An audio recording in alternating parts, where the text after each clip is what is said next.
বাংলাদেশে আমার পরিচয় হচ্ছে যে আমি নর্থ সাউথ ইউনিভার্সিটির সিভিল ইঞ্জিনিয়ারিং এর একজন প্রফেসর এবং সিভিল ইঞ্জিনিয়ারিং ডিপার্টমেন্টের হেড ছিলাম এবং দীর্ঘ সময় school of engineering and physical sciences এর ডিন হিসেবে কাজ করেছি। তবে এবং আমি আপনারা সবাই জানেন যে বিশেষ করে জুলাইয়ের 18 তারিখ থেকে আমাদের প্রাইভেট ইউনিভার্সিটির ছাত্রছাত্রীরা যখন একদম ঢাকা বিশ্ববিদ্যালয় এবং অন্যান্য পাবলিক ইউনিভার্সিটির স্টুডেন্টদের সাথে কাঁধে কাঁধ মিলিয়ে যখন নেমে পড়লো রাস্তায়, তখন কিন্তু এই আন্দোলনটা বিপ্লবের দিকে ধাবিত হলো। আপনারা সবাই আমি যেরকম আমি ঢাকা মেডিকেল কলেজকে আমি মনে করি যে আন্দোলনের সূতিকাগার, সেই এখন না 1952 সালের আমাদের 21শে ফেব্রুয়ারির সময় সেই যে প্রথম দশজন করে মিছিল বের হয়েছিল, তাই না? সেই সময়কার সময় থেকে ঢাকা মেডিকেল কলেজ যেরকম একদম সবসময় ফোরফ্রন্টে ছিল, ঢাকা বিশ্ববিদ্যালয় সবসময় ফোরফ্রন্টে ছিল বিভিন্ন আন্দোলনে। এইবার আন্দোলনের একটি খুব বিশেষ উল্লেখযোগ্য দিক ছিল যে প্রাইভেট ইউনিভার্সিটির ছাত্রছাত্রীরা যখন নাকি চলে আসলো, তখন কিন্তু আন্দোলনটা অনেক বেগবান হয়েছে। তো আজকে আসলে আমি জুলাই বিপ্লব নিয়ে আমাদের নর্থ সাউথ ইউনিভার্সিটি বা আমার অভিজ্ঞতা নিয়ে আমি খুব বেশি কিছু বলতে চাই না। আমরা সবাই মোটামুটি বুঝি যে আমরা কেমন অবস্থার মধ্যে দিয়ে গিয়েছিলাম। সেই সময়কার কুড়িল রোডে আমার চোখের সামনে আমার সহকর্মীকে আমি গুলিবিদ্ধ হয়ে মারা যেতে দেখেছি। আমাদের পাখির মতো গুলি করা হচ্ছিল। আমাদের মানে আমাদের ক্যাম্পাসের ভেতরে আমাদের স্টুডেন্টদেরকে আমরা চিকিৎসা দিয়ে পাচ্ছিলাম না এবং বের হতে দিচ্ছিল না। বাইরে পুলিশ গুলি করছে, ঢুকতে দিবে না, বেরোতে দেবে না, এরকম একটা অবস্থা।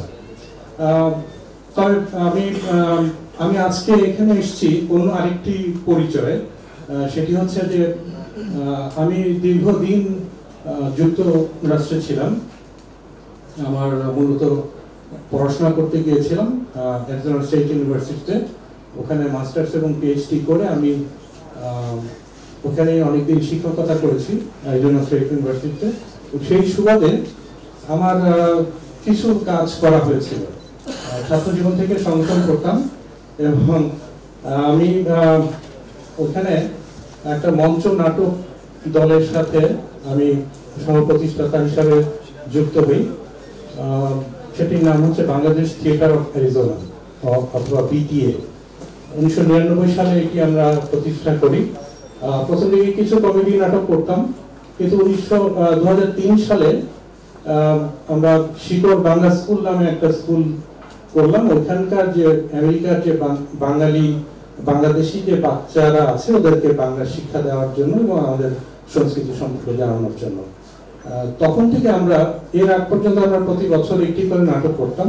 অনেকটুকুই মলিয়েরের ধরেন বদলনক, এই ধরনের হাসির কিছুটা নাটক, যেহেতু প্রথম আর কি। কিন্তু যখন আমরা এই বাংলা স্কুলটি তৈরি করলাম এবং আমরা অভূতপূর্ব সাড়া পেলাম, তখন থেকে আমরা বাচ্চাদের নিয়ে একটি নাটক, বড়দের দিয়ে একটি নাটক, এরকম করে আমরা কিন্তু এই সিলভার জুবিলি পার করেছি আমাদের বিটিএ এবং আমাদের 22 বছর চলছে শিকড় বাংলা স্কুলে। তাহলে এখন আপনাদের কাছে প্রশ্ন আসে যে এই যে নাটকের একটা দল অথবা একটা বাচ্চাদের একটা স্কুল না, বিটিএ, তারপর শিকড় বাংলা স্কুল, ওদের সাথে রিদমের কি যোগাযোগ অথবা জুলাই বিপ্লব এটা কি যোগাযোগ? আমরা যখন একটু বলি যে আমরা 2004 থেকে আমরা 5-এর পর থেকে আস্তে আস্তে যখন আমরা বুঝলাম যে না, আমরা এখন আমাদের পায়ের নিচের মাটি শক্ত হয়েছে, আমরা আস্তে আস্তে সমাজ সচেতনমূলক বিভিন্ন নাটক করা শুরু করলাম। 1971 বলেন, 90-এর গণ অভ্যুত্থানের সেই স্বৈরাচার বিরোধী নাটকগুলোর মধ্যে যেরকম বৃত্ত, এগুলো আমরা মঞ্চস্থ করেছি আমি আরো কয়েকটি নাম বলবো, আপনাদের হয়তো বুঝবেন যে আমরা আসলে কি ধরনের নাটক করেছি। যেরকম হীরক রাজার দেশে, হীরক রাজা স্বৈরাচার বিরোধী একটি, সেটাকে আমরা আমাদের মতো করে মঞ্চায়ন করেছি। রাজার নতুন পোশাক, আপনারা এই গল্পটি জানেন তাই না?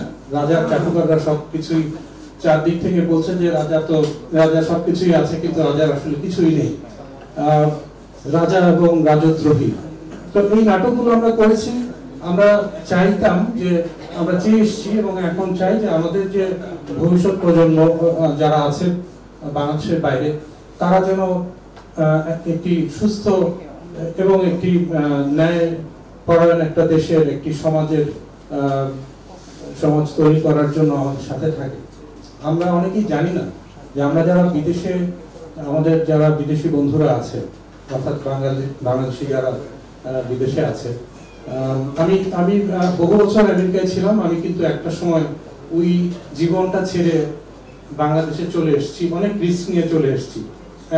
আপনারা জানেন যে আমেরিকান জীবন ছেড়ে এখানে আসা, এসে সার্ভাইভ করা খুব কঠিন, কিন্তু করছি। আমি খুব হ্যাপি যে আমি আমার দেশের মাটিতে আছি। একই সাথে আমি আমেরিকাতে আমার যে বন্ধুরা আছে, তারা কিন্তু সবসময় কিছু করতে চায়। আপনারা জানেন যে এই জুলাই আন্দোলনের সময়, যখন 19 জুলাইয়ের পর থেকে ইন্টারনেট সব অফ করে দেওয়া হলো না, একদম যোগাযোগ বিচ্ছিন্ন, আমরা একটা বিচ্ছিন্ন দ্বীপের মতো ছিলাম। তখন কিন্তু এই যে যারা বিদেশে যারা ছিলেন, তারা খুব অ্যাক্টিভ একটা ভূমিকা রেখেছিলেন সারা পৃথিবীতে। কারণ তাদের তো সামাজিক যোগাযোগ অবস্থা, তারা তো, তাদের এই প্রবলেমটা ছিল না, তাই না?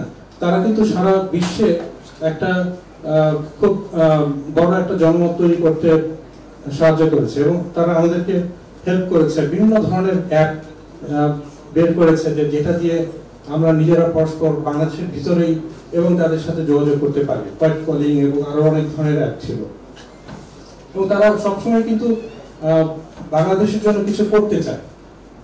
এই যে বিটিএ বললাম বা শিকড় বাংলা স্কুল বললাম, নামে যাই হোক, এই শিকড় বাংলা স্কুল হচ্ছে বাংলাদেশ স্টেট অফ অ্যারিজোনার একটি অঙ্গ সংগঠন, এবং এগুলো হচ্ছে আমেরিকাতে চ্যারিটেবল বা দাতব্য সংস্থা হিসাবে সরকারের সাথে তারা সংবিধিবদ্ধভাবে আছে। তার মানে হচ্ছে যে এটা পুরোপুরি অলাভজনক এবং এটা চ্যারিটেবল।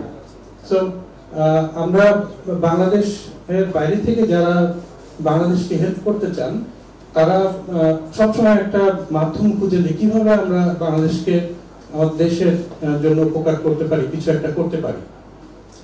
এই জন্য এই ক্ষেত্রে যেটা হয়, এবার যেটা হয়েছে যে রিদমের সাথে আমাদের একটা ভালো যোগাযোগ হয়েছে।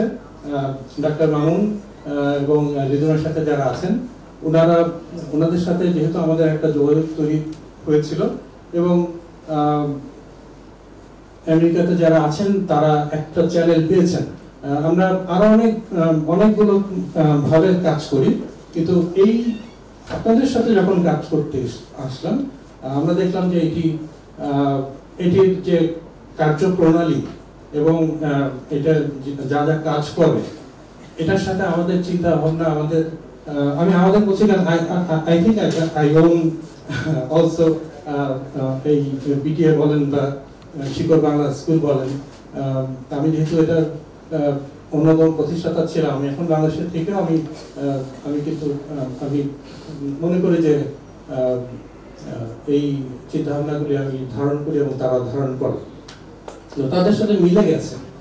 এই যে একটা মিলে যাওয়া, যে তাদেরকে আমরা সম্পূর্ণভাবে বিশ্বাস করতে পারছি, আমরা বুঝতে পারছি যে হ্যাঁ, আমাদের যে, কারণ ওনারা ওখান থেকে কিন্তু এমনও হয় যে যখন আমরা চ্যারিটি বিভিন্ন ড্রাইভ দেই, এটা গত 16 নভেম্বরে আমরা অ্যারিজোনাতে আমরা দুটো নাটক করেছিলাম, রাজা এবং রাজদ্রোহী, এবং ওটা একটা ছিল, এবং কানার হাট বাজার, এই দুটো নাটক আমরা করেছিলাম। এবং অভূতপূর্ব সাড়া পেয়েছিলাম। এরকম করে আমরা মানে এখন আমরা খুব ছোট করে শুরু করেছি, এখন মাত্র 6 জন আমরা জুলাই যারা আমাদের সহযোগিতা ছিলেন, জুলাইতে যারা আহত হয়েছিলেন এবং একজন নিহত, 6 জনকে আমরা স্বাবলম্বী, তাদের পরিবারকে স্বাবলম্বী হওয়ার জন্য আমরা এগিয়ে এসেছি। কিন্তু আমাদের এটা কিন্তু জাস্ট শুরু। আমরা বলতে চাই যে এটা আমরা কন্টিনিউ করতে চাই এবং আমরা এটাকে আরো অনেক বৃহত্তর পরিসরে অনেক বড়ভাবে নিতে চাই। তো ইনশাআল্লাহ সবার যদি আপনাদের সহযোগিতা এভাবেই থাকে, আমরা আপনাদের উপরে বিশ্বাস স্থাপন করেছি এবং এটাতে আমরা দেখেছি যে এটা কাজ করছে। আমরা ইনশাআল্লাহ এটা কন্টিনিউ করব। আপনাদের সবাইকে আমি শিকড় বাংলা স্কুল এবং বাংলাদেশ স্টেট অফ অ্যারিজোনার পক্ষ থেকে আমাদের জুলাই বিপ্লবের আমাদের যারা সাথী, আমাদের যারা যোদ্ধা, আমাদের যারা ছেড়ে চলে গিয়েছেন, যারা এখনো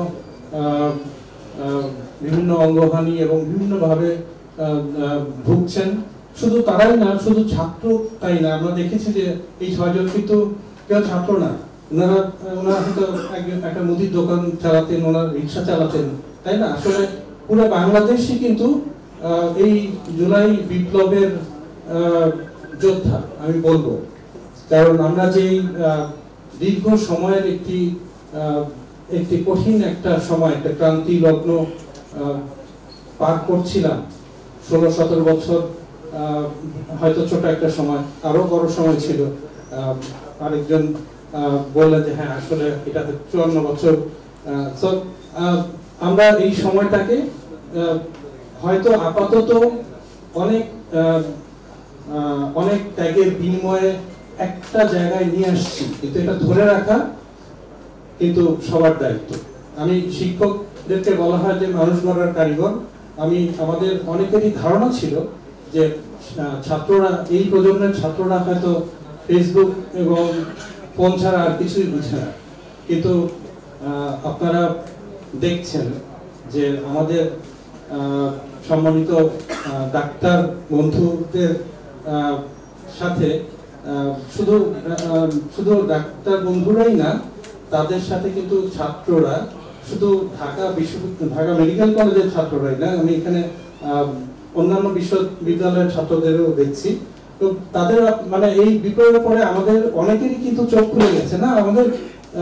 আমাদের ছাত্ররা খালি ফেসবুকের দিকে তাকিয়ে থাকে না, তারা অনেক পড়াশোনা করে এবং তারা অনেক ডেপথে যায়।